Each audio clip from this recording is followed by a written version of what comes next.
Do you get that you were source energy before you were in this body? And do you follow our thought that that source energy part of you still resides in non-physical? Sort of like the electricity passes through the walls of your building. You plug your toaster in and you toast toast, and someone would say, well, then why doesn't the electricity be the toaster? And we say, because the electricity is electricity, the toaster is the toaster. The source energy part of you is the source energy part of you. The physical part of you is the toaster.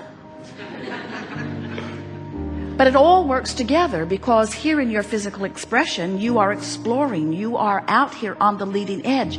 You are arriving at the new leading edge conclusions, which the source within you is then saying, we agree, and we have become the vibrational equivalent of it.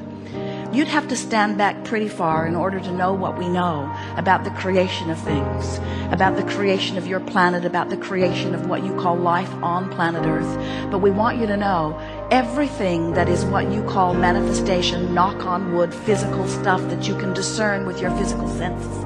Every bit of it was vibration first. Everything is a thought first, and then a vibrational thought that is thought upon longer until in time, with enough attention to it, it takes shape and form. You are so sure of the reality that you live as you are discerning and agreeing with each other about so many of the conditions of your environment. You have divined your time-space reality in ways that you agree. You say, we see this room and we measure it and we come to agreement about how big it is. We know about square footage. We know about measurements. We know about distance. We agree on colors, most of us. We are in agreement with so many things because we are using our physical senses to decipher vibration. And what we want you to try to get your thoughts around, we know it isn't easy because the reality of your physical environment feels so permanent and so solid, so static and so real, but it is all vibration in motion, and it is all being interpreted by you who are perceiving it. What you see with your eyes is only a vibrational interpretation. What you hear with your ears, even what you smell and taste and feel with your fingertips, these are vibrational interpretations. And because you have been doing it for such a long time, and you've been in agreement with so many about it, you have this static reality that is this wonderful platform that you stand on so solidly. And we want you to understand that this reality that you think is so stable and solid is not at all static. It's changing constantly. It's changing and becoming and morphing to the degree that you in your physicalness will allow it to be. That's why we call this gathering the art of allowing. We want you to catch a glimpse of the way your world, your physical world, looks through the eyes of Source. Because when you begin to see your world through the eyes of Source, then you begin to distract yourself, to turn the other cheek, to withdraw your attention from the aspects of your planet and life on this planet that you do not want to replicate and repeat and teach to your children. And instead you turn your attention to the aspects that you do want to hold into your vibration, that you do want law of attraction to respond to. Now, you don't need to worry about law of attraction's response. It is always turned on. The law of attraction switch, always on. Which means whatever it is that you are offering vibrationally is being responded to. But the thing that most of you do not realize is that there are two aspects of your being to which law of attraction is responding. There is the non-physical part of you, which we've been explaining to you this morning, is always non-physically focused. And can you imagine how long that's been going on? And then there's the physical you that's been going on as long as the physical you's been going on, which is not that long. So there is this part of you that law of attraction is responding to, and this part of you that law of attraction is responding to. And what we want you to realize is the larger part of you is the dominant part of you. And because law of attraction is responding not only to who you were before you were born, but hear this, to who you really are as a result of being here in this physical body. Can you get it that this life experience is causing the greater part of you to expand and become? Do you know that that's why you came to begin with? Humans tell a story that is so irrational that goes something like, so Source is perfect and I've been sent here to figure out how to get perfect. And Source has laid down laws for me to learn, and I'll learn them and I'll persevere and I'll reach for the perfection that Source has achieved. And we want you to understand that that source that you are talking about is always within you. You cannot get yourself away from it. You can pinch yourself off pretty good. But the source that is within you is always within you. And you can tell by the way you feel to what degree your thoughts in the moment are allowing the fullness of source or not. When you feel love for yourself or for another, you are a perfect vibrational match to the source within you. When you feel hatred or anger toward someone else or toward yourself, you are nowhere near the vibrational equivalent of your source. And the vibrational variance between who you're letting yourself be and who you really are is noted to you by your negative emotion. Negative emotion, whatever degree of it you're experiencing, always means to that degree you're pinching yourself off from the fullness of who you are. When you allow yourself in your physical human form to ride the rocket of desire that the source within you is riding, you feel passion, you feel enthusiasm, you feel love, you feel certainty, you feel flexibility and vitality, you are energized, you are in love with life. That is who you really are. And when you feel frustration, when you feel overwhelmment, when you feel anger or greater anger, when you feel rage or disappointment, when you feel fear or depression, you are pinching yourself off incrementally more and more and more and more and more from who you really are. And so we want you to understand that the emotions that you feel are in every moment that you are feeling them, whether they feel like love or whether they feel like despair. The emotion that you are feeling is always, every single time, your indicator of your vibrational relationship between who life has caused you to become and who you're letting yourself be right here in this moment by virtue of whatever it is you're giving your attention to. Talk about moment by moment, segment by segment guidance. Talk about always having a bead on who you really are and what you really want and where you said you really want to go.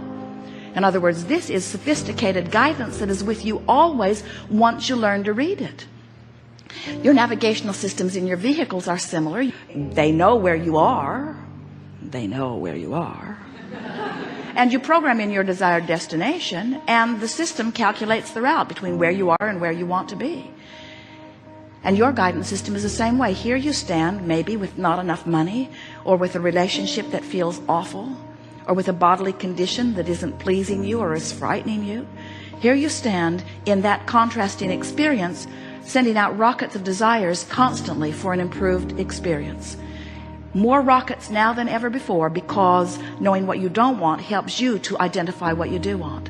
And the source within you not only rides those rockets, but becomes the vibrational equivalent of the new and expanded you. So the question that we want to put to you, and really what the Art of Allowing workshop is asking of you, are you, right now, by virtue of what you're thinking and speaking, are you letting yourself keep up with you? Are you keeping up with who life has caused you to become? And if you are, we'll go right back to the first thing that we said to you this morning. If you are, then you're tuned in, tapped in, turned on. You feel great. If you are, then you are a vibrational extension. You are allowing yourself to be that extended version of you. Then you are seeing the world through the eyes of Source. And if you are feeling negative emotion, then it means that something has your attention, and it is certainly valid. In other words, we know you don't make this stuff up. You're not making it up. You are observing it. You're not deliberately trying to hold yourself apart from who you are. But anytime you feel negative emotion, you are nevertheless doing exactly that. You're holding yourself apart from who you are. So, what we're suggesting is that rather than letting an unwanted event train your vortex, train your vibration away from the vortex, train your vibration into compliance with unwanted things, where you just sort of go along with it because it's happening, we want you to be aware that you have the power of focus. And we want you to be aware that when you know what you don't want a little bit, you put its equivalent in your vortex. So when you sort of don't want something, you sort of want something, and that sort of wanted thing goes into your vortex. It's equivalent. It's the specifics of what you do want are equivalent to the specifics of what you don't want, and other way around. So by the time you've built something into this pathway of what you really don't want, you have, without knowing it, constructed a really specific what you do want over here in your vortex of creation. We call this vortex of creation, it's the bounce and the holding place where the evolved version of you is held in vibrational readiness for your attention to it. It's there. Now, if you're talking about manifestations, then you're probably not all that interested in these vibrational thought ways that have been carved out. But we want you to understand that the vibrational thought way that you've carved out is going to manifest depending upon where you eventually light in terms of your vibrational readiness. So we want to say to you, you can let unwanted things train your vibration into a match with what you don't want, and law of attraction will show you the evidence of where you are. Or you can let the vortex, which is the holding place for all things wanted, train you into a vibrational frequency, and the manifestation of those wanted things will show themselves to you.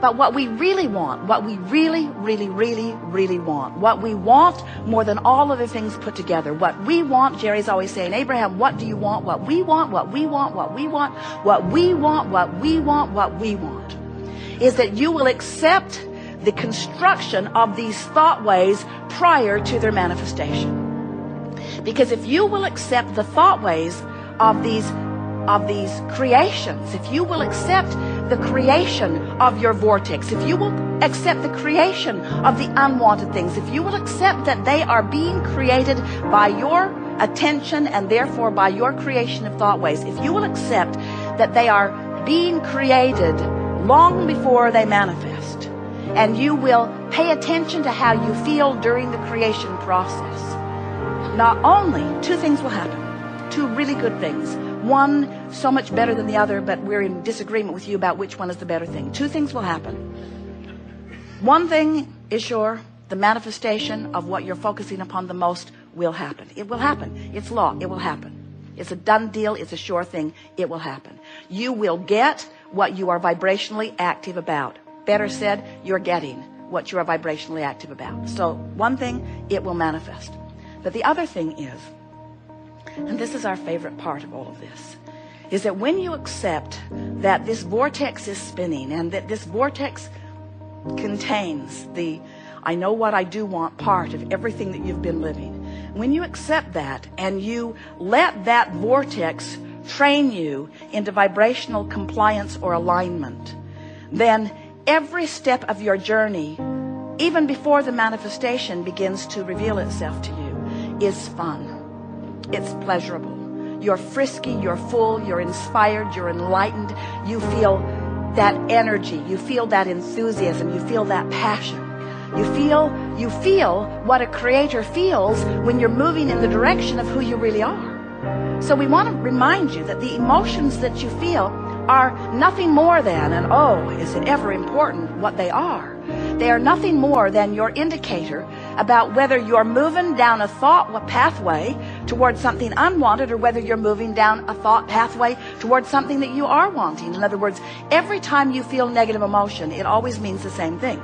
You're moving toward unwanted and away from wanted. Every time you feel positive emotion, it means you're moving toward wanted and away from unwanted. In other words, you're the focuser of all of that, period. There is no getting around it. So when you use excuses like it's interesting, or it's happening, it's a world event, and it's happening, and I don't want to be unaware, when you use excuses like, well, I need to be informed, when you use excuses like, well, it's true, when you use excuses like, well, I need to explain it to someone, or they don't get me unless I really get involved, or I won't be taken seriously unless I have a really objective viewpoint about things.